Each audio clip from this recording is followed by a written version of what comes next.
Здравейте, плюшени приятели! Днес ще ви представя образователна игра, адаптирана за деца със специални образователни потребности.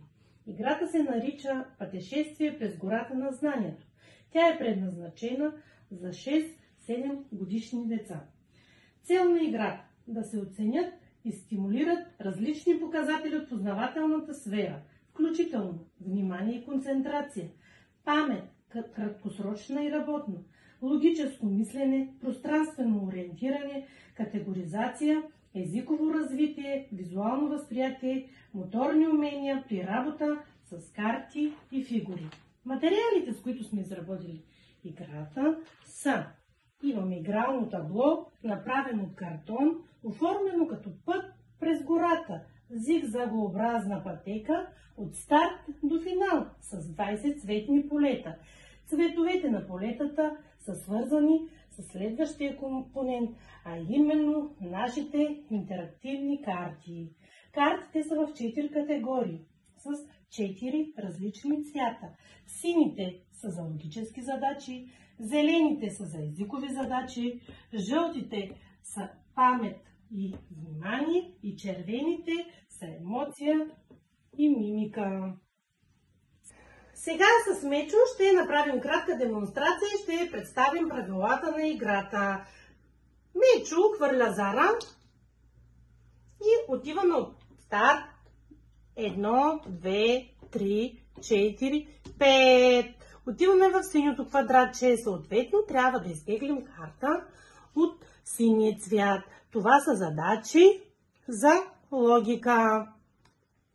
Прочитаме условието на задачата, кое животно е по-голямо, и Мечо отговаря правилно. Съответно, преминаваме напред към пътечката. Хвърляме Зара и 1, 2, 3, 4, 5, 6. Отиваме на жълтото квадратче. Това са задачите в категория памет и внимание. Тук обаче имаме една игра. Прочитаме условието на играта на Мечо. Къде е топката? Ето сега ще изиграем играта. Това е игра с 3 чашки. Имаме и топка. Скриваме топката в зелената чашка и Мечо трябва да се концентрира и много да внимава, за да покаже накрая къде е топката.